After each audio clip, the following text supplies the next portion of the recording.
This episode is brought to you by MPB. Get cash for the kit you're not using or trade it in for the gear you want at mpb.com. In this interview, it's all about Photoshop and Photoshop alternatives.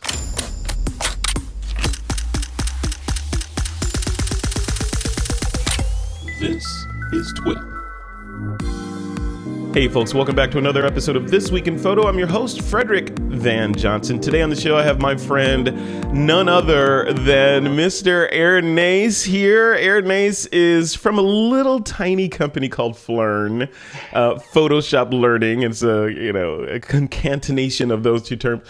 But Aaron knows a thing or two about Photoshop and compositing and retouching and all that. So I thought it'd be good. We sort of brainstormed about what would be the most impactful thing to talk about on this show now that I have him on the hot seat. And I thought it would be the comparison. You know, in this case, we're gonna talk about the differences and the alternatives to Photoshop, or should you just stick with Photoshop as the industry standard going forward? So the correct person to ask this is this guy, Aaron Nace. Aaron, welcome to the show, man. It's a pleasure to have you on again.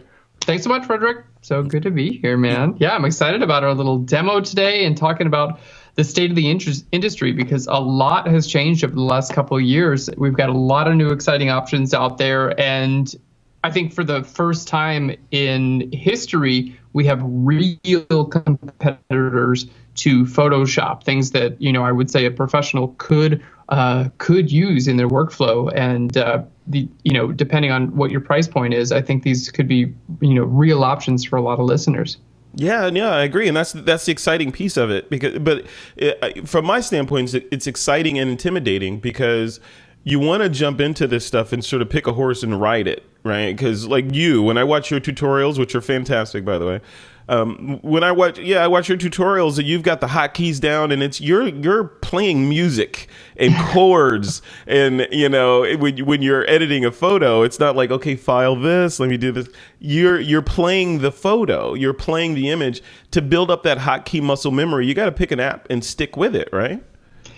Surprisingly, okay, so Photoshop has obviously been around for a lot of years, and these new players, an Affinity photo is what we're going to be taking a look at today. Yeah. I don't know how this worked exactly, but they basically just took a lot of Photoshop and just duplicated it. And legally, I'm not sure what happened there, but a lot of the keyboard shortcuts are actually the exact same as well, which is kind of mind-blowing to me. I started using Affinity Photo and, just by habit, going back to the same keyboard shortcuts. And I'm like, oh, they're literally the exact same in Affinity Photo, which is great for me and anyone making that transition and someone who's already used the keyboard shortcuts. Not to mention you can change your keyboard shortcuts to match your editing style as well. So surprisingly, the transition is not that difficult of a transition. It's mostly just a user interface. Once you get over the fact that things look a little bit different and in slightly different places, it's kind of like a one-to-one. It's almost like a copy paste of Photoshop, which is pretty surprising to me. Photoshop definitely has some technology that the other programs just do not have, which makes sense. It's been around for a long, long time, but I would say for the majority of photo editing, you're going to be able to do what you need to do in these other programs. Yeah, and that's also part of the decision-making process when you're sort of thinking about, which app should I put my money and invest my time into. They're very similar. In fact, I had the CEO or the managing director from Seraphon, the company that makes Affinity Photo. Mm-hmm. And one of the questions I asked him was, the 5 million pound elephant in the room is, why would someone want to go with your application when there's the industry standard Photoshop? Photoshop is part of our lexicon now. Affinity Photo is not part of our lexicon. If you put Photoshop on your resume, the person reading it instantly knows what that means. If you put Affinity Photo on there, it's an app, even though, like you said, they have parity. But in his response to that was, and I'm curious to hear what your thoughts are. His response was, they were able to stand on the shoulders of giants, right, and build this new application without the legacy code and processes and learnings that went along with the decades of Photoshop. So they kind of started from today. I'm paraphrasing what he said. They started from today and built a modern version of Photoshop versus having to build onto legacy code to satisfy users that demand this obscure feature. When you're playing with both apps, do you feel that? Does it feel modern and new, or like you said, is it just a rubber stamp of Photoshop without much difference? I mean, I definitely there is definite like value and legitimacy in that statement. Like building something on a modern for a modern audience using modern technology. And I think with Affinity Photo, the real advantage is their tablet software. They have Affinity Photo for the desktop computer, but you can also get it on your iPad. And that's where I think, building something in 2019 for the current technology, I think that's really the biggest feature there, is that the app is basically just like pairs very well from desktop editing to tablet editing. Mm-hmm. Now, Photoshop is coming out with a tablet version of Photoshop.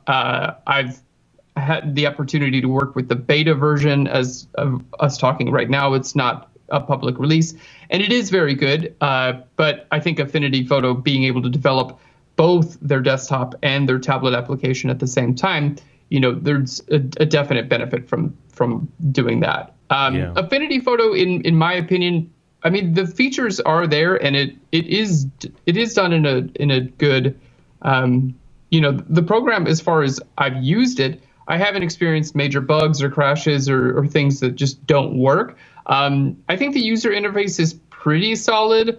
I think there's just a couple things where I'm like, why did they do it like this? But that could just be because I'm used to using Photoshop for years and years.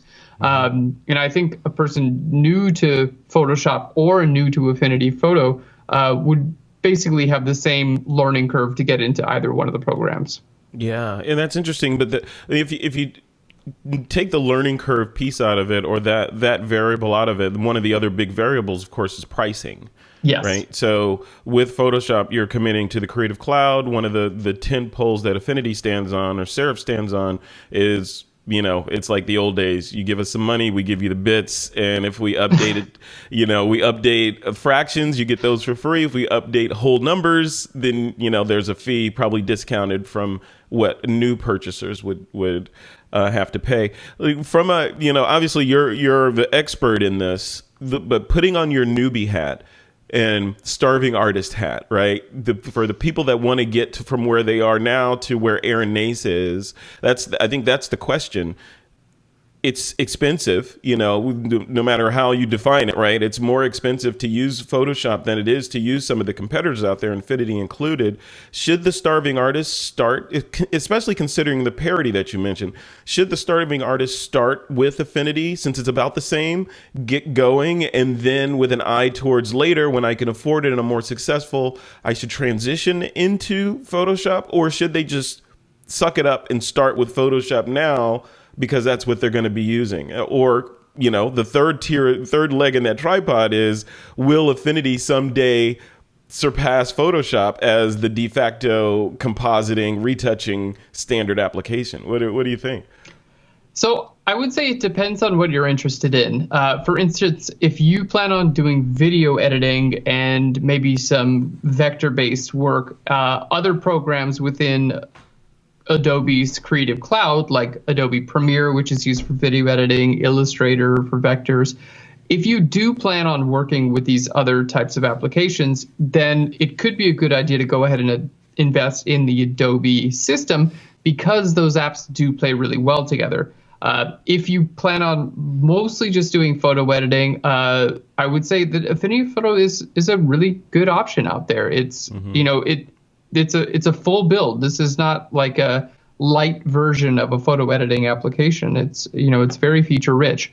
And if budget is a big issue, like if that's a big concern, then I would say go with what you can afford, Yeah, yeah. The most important thing is like using these tools, right? Like you can get a great camera in your hands, but if you're not out shooting day in and day out and developing your skills, a great camera sitting on your shelf isn't going to produce great pictures. An inexpensive camera in your hands day in and day out is going to produce much better pictures than the most expensive camera in the world sitting on your shelf. So I would say, the most important thing is like using the software, getting creative, like doing what you want to do with it, and, sticking with the price point that works for you. So I think Affinity Photo really is a good option for those beginners out there. And I would say, for most photo editors, that's probably all they would need to ever get. I would say that, if you start with Affinity Photo and it works for you, I wouldn't think of many applications in which you would need to move into Photoshop to be able to do what you want to do. That being said, Affinity Photo does export out as PSDs. So if you ever did want to bring some of those files directly into Photoshop, you'd be able to do that as well. Yeah. The other piece of that, before we dive into, because I want to have you, I know you're queued up to show us some stuff. Before we do that, I wanted to just get your thoughts on, you are an educator. Obviously, you're an educator, photographer, retoucher, compositing artist. Long list of titles, that go along with who Aaron Nace is. But PHLEARN, like we said at the beginning, is Photoshop learning. That's what the name stands for. Are we going to see additional tutorials in there for Photoshop competitors in your library, like Affinity Photo and the others, as those apps get traction? Or are you going to stick with Photoshop and be specific there? Yeah, so PHLEARN is, my background is actually in photography. Yeah. And also in Photoshop. So PHLEARN is kind of like, photography starts with a PH too, right? So right. PHLEARN, yeah. It's kind of like photo learn, that's where the name Photoshop is a part of that. Photography is a part of that. Yeah. And at this point, I want PHLEARN to just be a word on its own, so whatever we teach, it can totally come into the umbrella of PHLEARN. So, my goal as an educator and as a business owner is to go where my students are going. If there is a massive shift towards other applications, I'm definitely happy to teach those. And we've taught different applications on PHLEARN. We have an entire suite of Lightroom tutorials on PHLEARN. We even have tutorials teaching you how to composite images using mobile applications. We did a fantastic tutorial with a guest instructor, Elise Swopes. She's on Instagram at Swopes, Swopes. Check her out because she's doing awesome stuff. And she is editing from start to finish amazing composite photos using just her phone.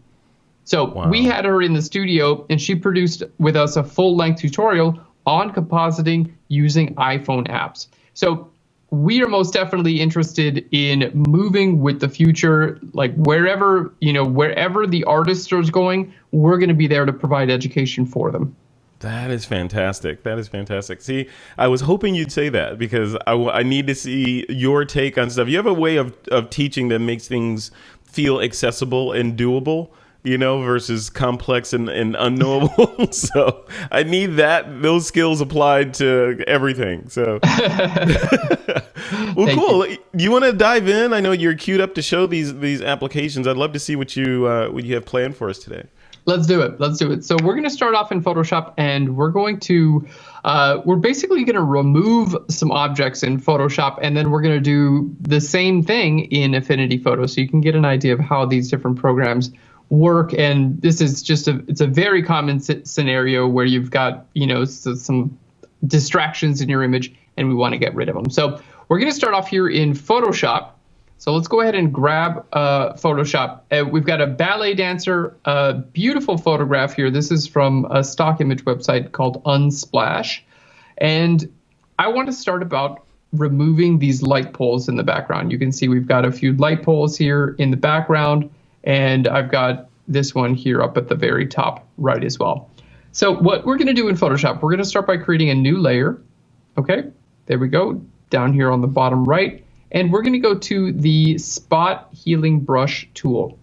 Okay, so our spot healing brush tool looks like a big band-aid right over here on the left-hand side.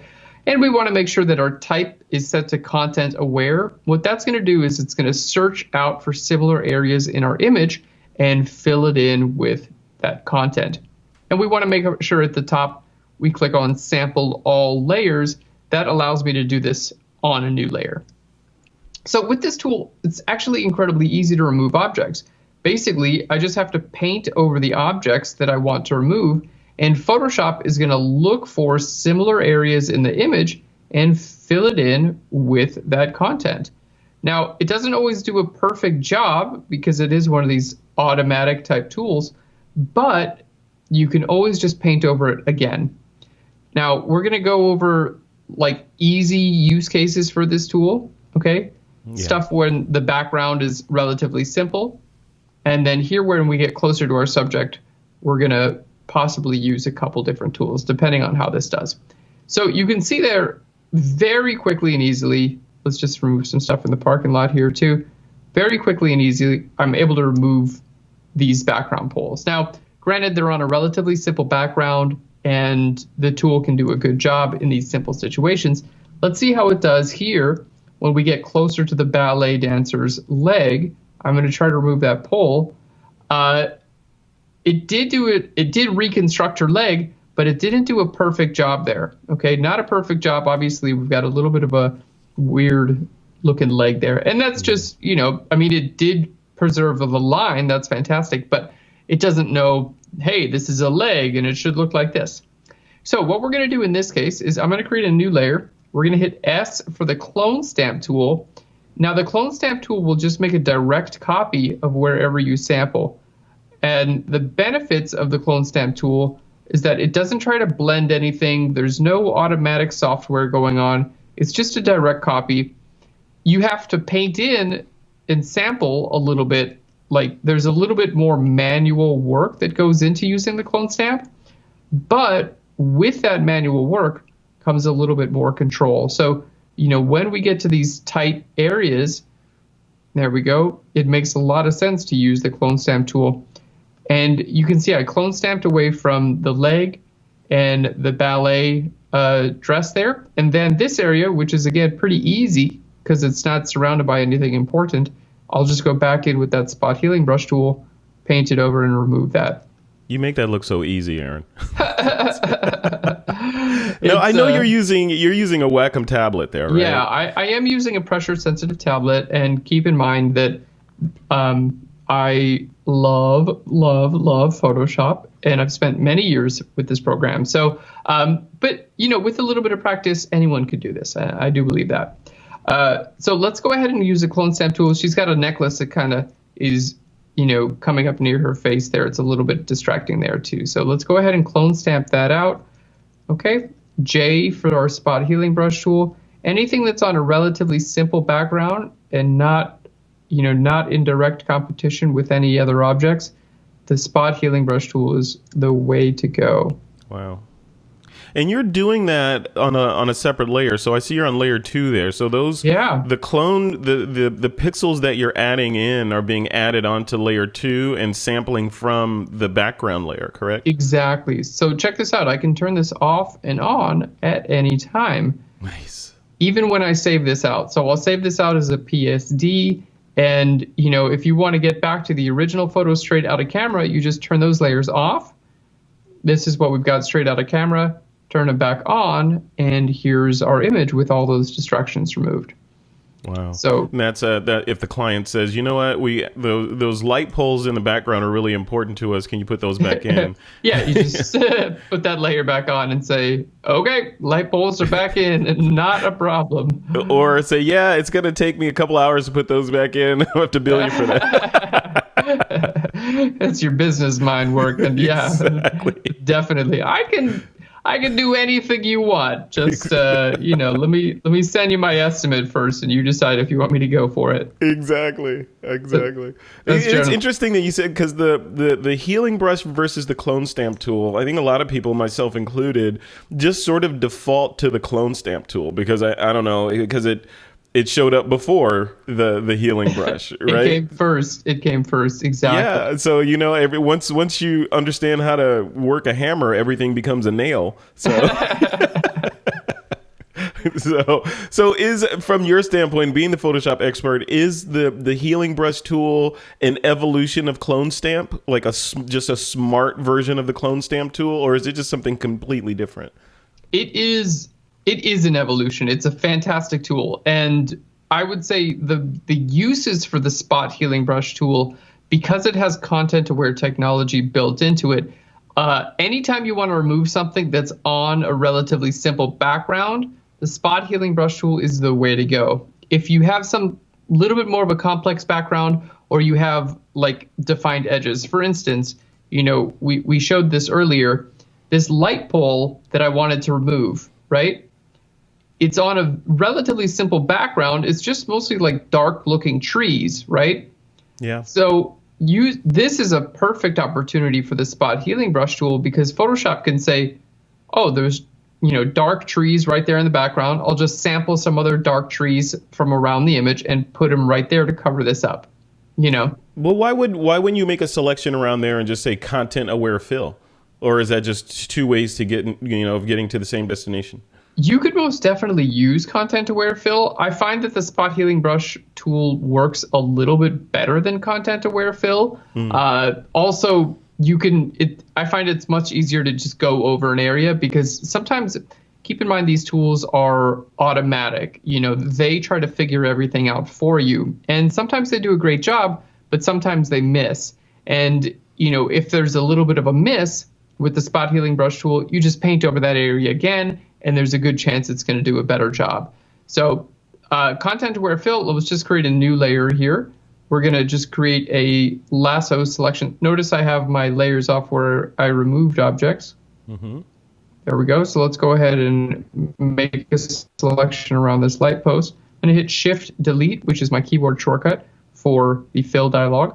And we're going to go to content aware and hit OK. There we go. Now this is another drawback of content aware fill, is that I can't actually do this on a new layer. I have to do this on my background layer. Oh, okay. Yeah. Yeah, unfortunately. And for that reason, I tend to not use this tool as much, because I am always trying to do every step in Photoshop as non-destructive as possible. In other words, I want to do every single edit, every single change I make, I want it to be on a new layer, so I can turn this off or on at any point in time. And this has to do with things like retouching, object removal, coloring. All of these changes I want to be on a new layer. That way I can save this out as a layered file, and years from now, if needed, I can come back and I can say, you know what, let's put these light posts back in. Or, you know what, maybe I want this necklace or whatever back in. Usually it's not big changes like that. A lot of the time it's like coloring or lighting. Like maybe I'll edit a photo and I'll think the colors look really good, and then I'll look at it like a day or two later and be like, oh, you know what? It's like too green. And it can be difficult to see those things when you're editing, but usually taking a little bit of a break, coming back to look at your photo later, you'll start to see like, you know what? It's a little too green. So you go back in your file, maybe lower the opacity of that layer where you did a little bit of color balancing, and you're good to go. So it takes very little bit of time to go back there and make some changes.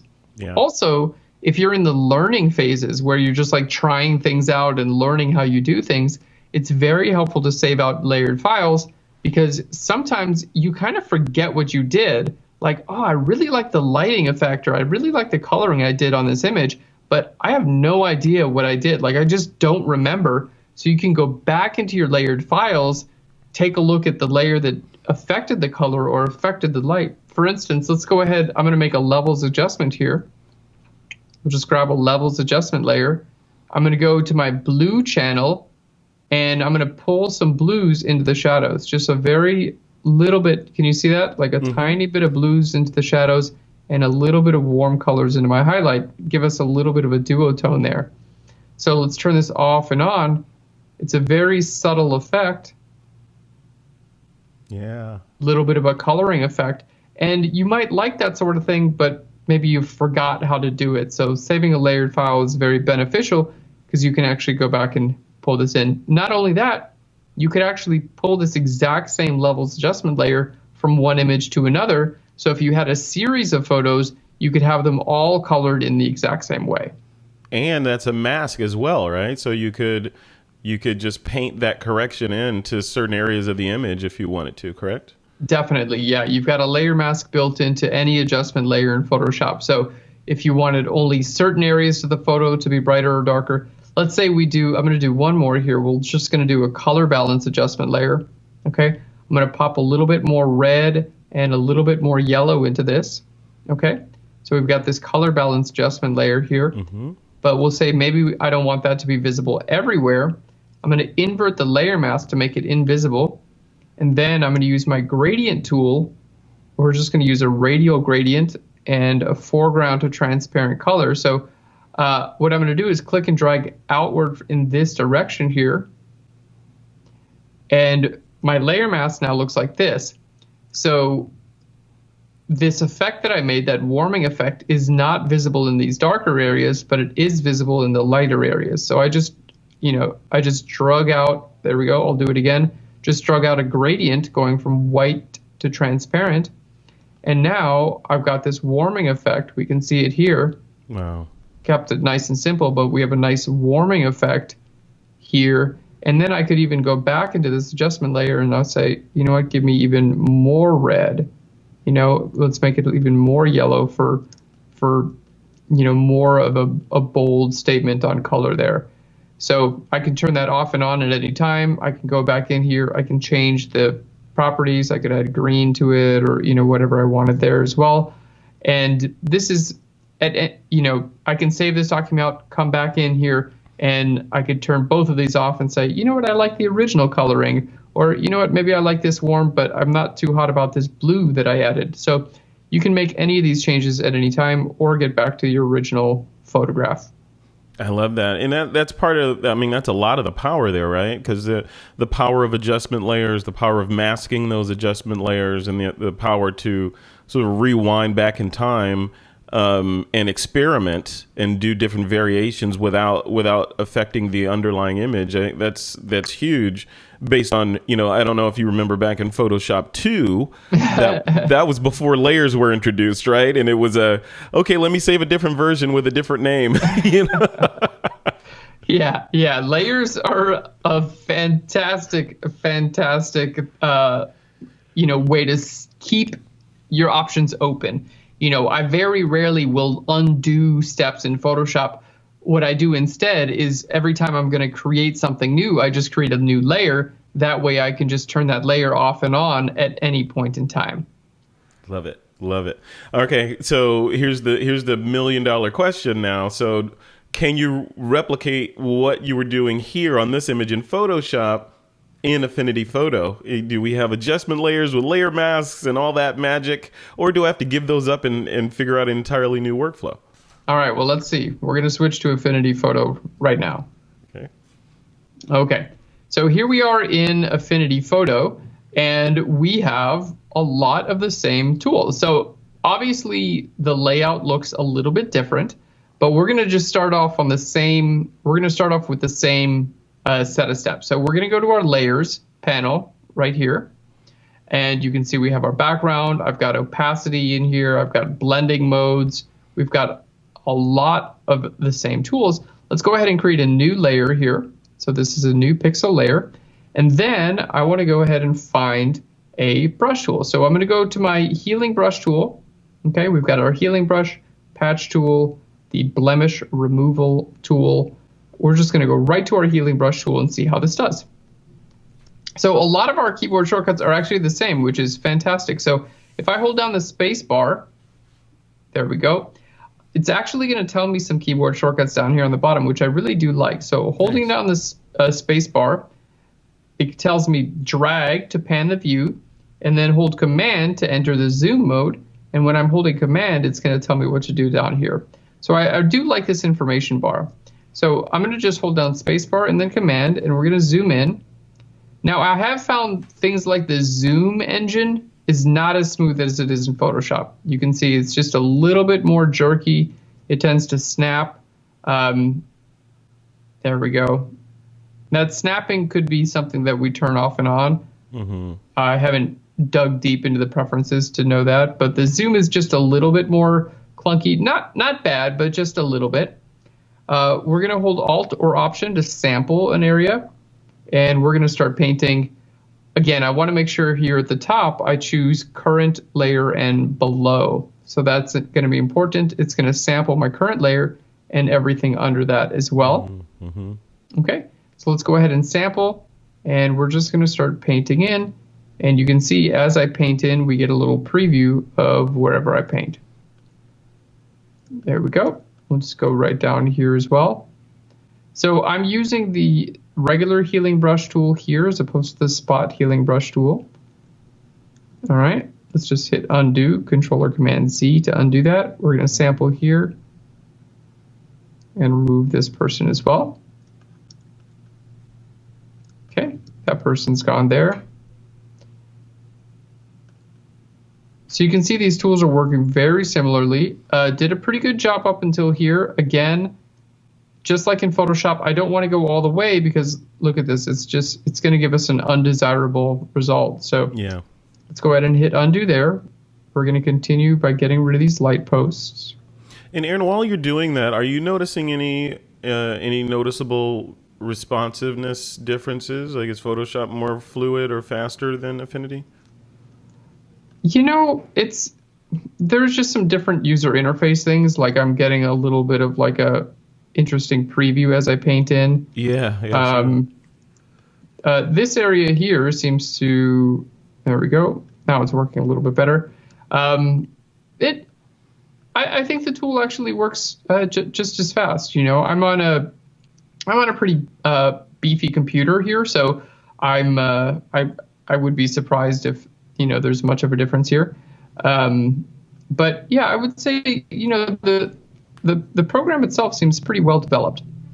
We're going to make one more layer here for the clone stamp tool. We're going to go to current layer and below. There we go. And now we're just going to sample. I can use my brush keyboard shortcuts, which I'm used to using in Photoshop, with hardness and flow. There we go. Let's just kind of paint this in.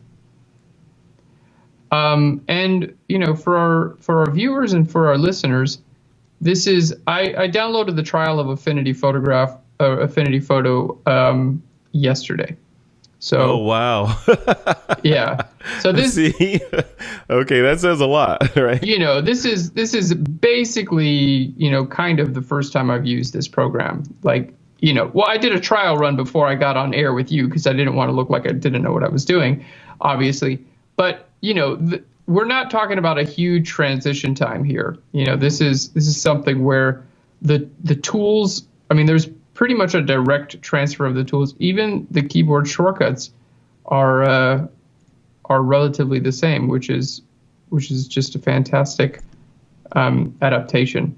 And again, I don't know how they got away with that. Like, I wonder if you can copyright keyboard shortcuts. I guess the answer is just no, you can't, because or maybe they're in court right now. I don't know. Right? Yeah. Who knows?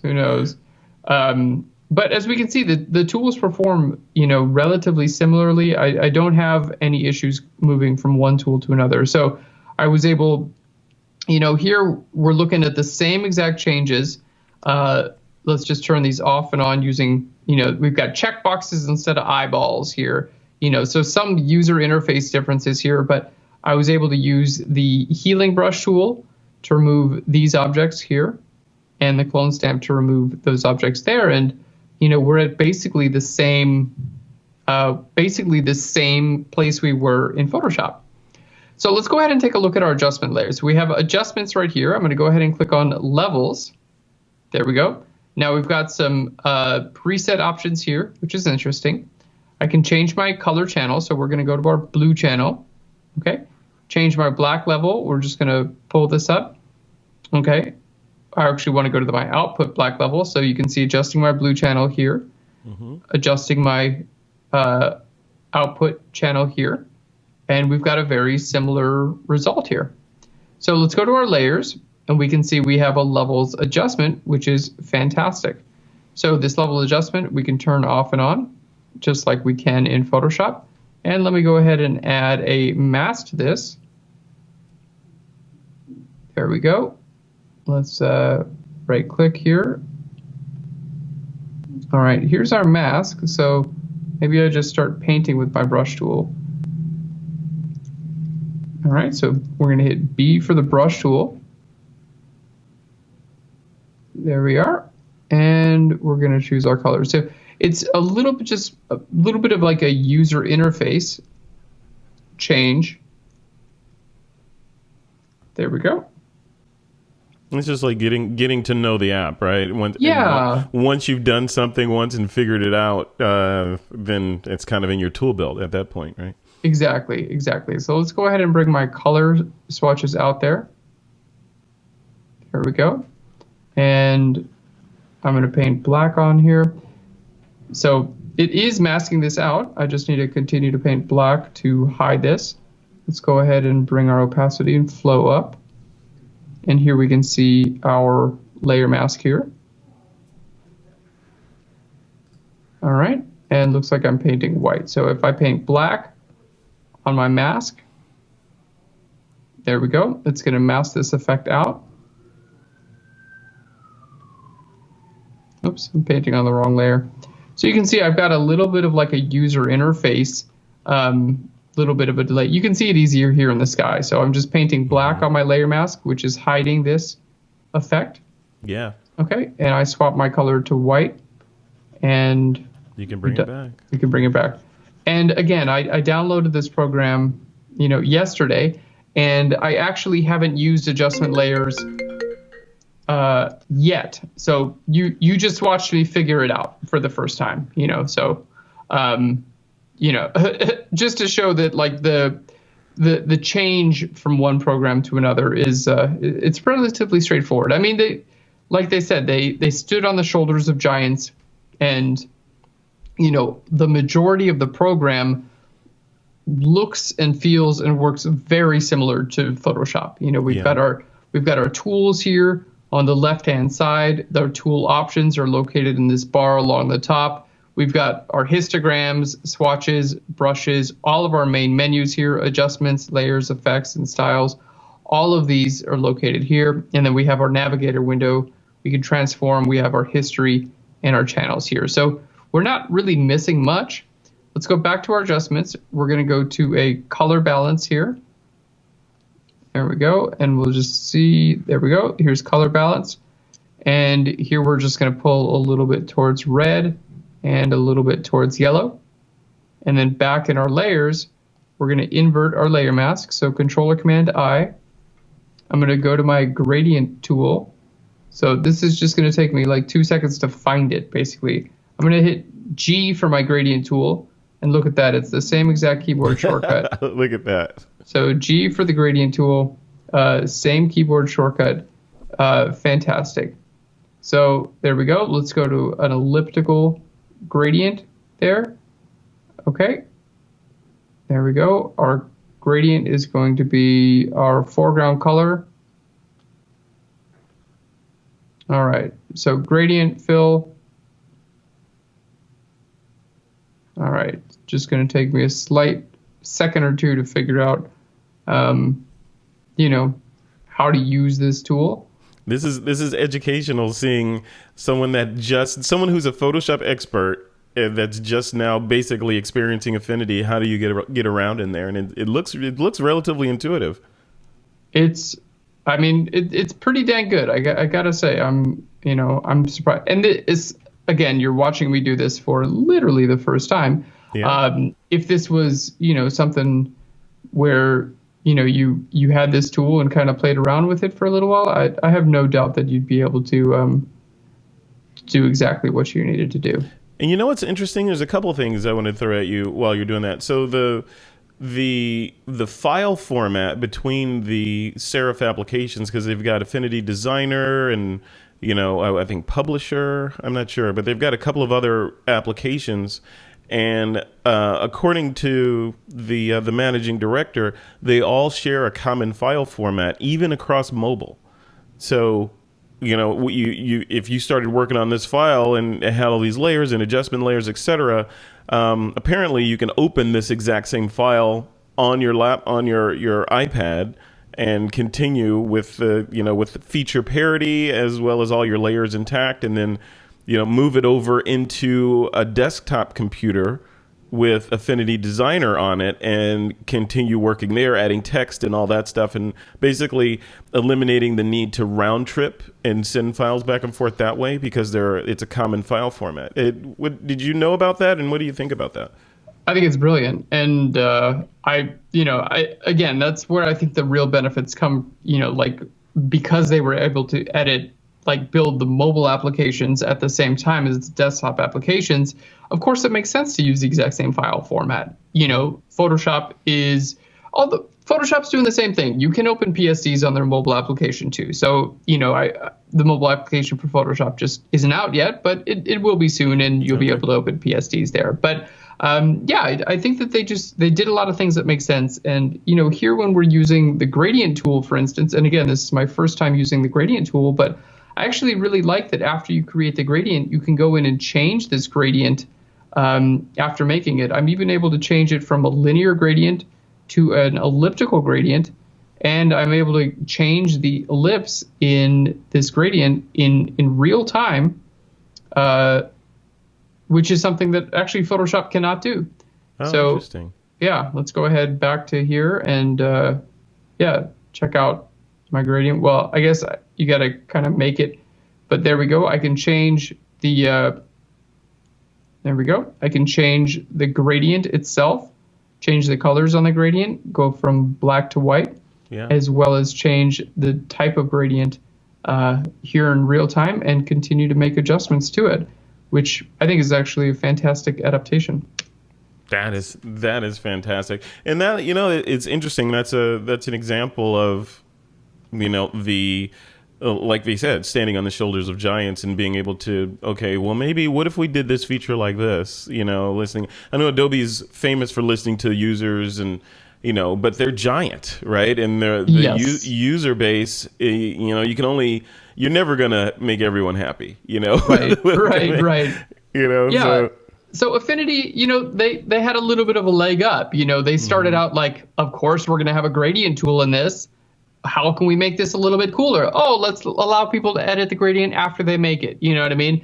Whereas Photoshop had to come up with the idea of the gradient tool and how that would work with layers and adjustment layers. So, it's a really interesting evolution, I would say, in products. Now, I wouldn't say that Affinity Photo makes Photoshop inferior in any way, but just like you said, they were able to take something that already existed and was already working well, and then figure out how they could basically clone stamp it and then try to improve on it a little bit. So they're in a good spot, and I'm happy that there is a legitimate competitor out there. And it seems like the pricing is what's going to keep Affinity Photo around, because I know a lot of people are, not necessarily into the subscription products or subscription models in general. So especially for those individuals, I think Affinity Photo is a great alternative. I love it. And why not, right? Give it a shot, download it and play around with it and see if it sort of meshes with the way you like to do stuff. And I think one of the big takeaways from this discussion, and thank you for those demos, that was fantastic. But one of the big takeaways is there's nothing to lose to playing around with it. In the end, it's about your art and the path of least resistance to getting from here to the pixel. So if money is an issue, I'm not sure, I forget what the pricing is for Affinity, but you plunk that down once and get your teeth into it and start playing around. And if you find it necessary later, the next step might be just move into Photoshop when you can afford it, or it makes sense if you hit some walls in there. One of the questions I had about, and I know we can't address it right now, but one of the questions about Affinity is I know some photographers that are especially compositing artists that work in a gazillion, bazillion layers, right? Nested layers and all this stuff going on. I wonder, I know Photoshop and the folks over at Adobe have, put a lot of work into performance and making sure it can keep up with those sorts of heavy workload tasks and giant documents. I wonder if Affinity can handle that. And especially, can it handle that on a mobile processor? So that would be interesting. And this likely the same question goes to Photoshop on tablets. Can Photoshop on a tablet handle 50, 100, layers? Because I'm sure you've got documents like that, Aaron. Oh yeah, I definitely do, and that's a good question. We're doing relatively simple edits here, but yeah, I've worked, Photoshop files that have anywhere from 100 to 200 layers, very, very complex photo composites. And, it would be interesting to see how these other programs perform under such a heavy workload. And at the end of the day, it may just be, how beefed up your computer hardware is. For Photoshop in particular, I find that, having a very fast scratch disk and having a lot of RAM will increase Photoshop's performance. So if you are experiencing any lags, those are some great ways to do it. In fact, we actually just released a tutorial on PHLEARN called How to Improve Photoshop Performance. And we did all the research to figure out every single way in which you can save file size and get the most out of Photoshop. And we were able to increase Photoshop performance pretty substantially just with a bunch of little tips and hacks and things like that. So I wonder, what Affinity Photo or these other competitors are doing to, increase performance. But Photoshop does take advantage of things like your graphics card handles some of the processes. So you're able to rely on different parts of your computer to get different parts of the job done, which spreads out the workload and increases performance. Yeah, no, I love that. And if people want to check out that tutorial, and you kind of have two sides of your house over there, or multiple sides, obviously, but two big sides where there's the free YouTube stuff that people can go and consume ad nauseum. There's a mountain, a literal Mount Everest of content over there. Then you also have paid tutorials where you deep dive into some of the stuff that you kind of scratch the surface on the YouTube site. Where are both of those? Or is there a Rome where all PHLEARN roads lead here? Yeah, PHLEARN.com. And we actually have a subscription platform as well. So the huge advantage of subscription learning is that basically you pay your annual fee and you get access to every single tutorial, Lightroom presets, Photoshop actions, Photoshop brushes, every single asset that you would need to really jumpstart your education. We also teach photography as well as Lightroom. Everything is included in the annual fee. So it's a fantastic way. Let's say you want an introduction to Photoshop education, and then from there you're like, you know what? I think my portraits could use some work. You could learn professional retouching. Or maybe I want to get a little bit more creative with things. You can learn professional compositing. So really anywhere you want to go, it's all included in one package. So you get all of PHLEARN with one subscription. I love it. And it's all located at PHLEARN.com if they want to hop over there and poke around and get access to both the free training and the subscription, etc. Right? Yeah. So that's PHLEARN.com. Yep. And I'll put that in the blog post, and it'll have been on the screen here. Go there now and check it out. I've been man crush stalking you for a decade now, man. So you are the holy grail in content creation in terms of your learning or your teaching style, your attention to detail, and the production level of all the stuff that you guys put out over there. I mean, as evidence, let me just put the camera on you, as evidenced by the fantastic set that you have going on there. So congratulations on all that, man. That is fantastic. You guys set the bar in a lot of ways for, the way that this stuff should be done. So, and we all appreciate that. Thank you so much. I really appreciate it. You're welcome. All right. Aaron Nace, PHLEARN.com. We'll see you next time, man. See you next time. Thanks, Frederick.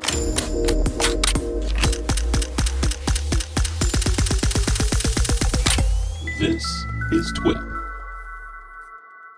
This episode is brought to you by MPB. Get cash for the kit you're not using or trade it in for the gear you want at mpb.com.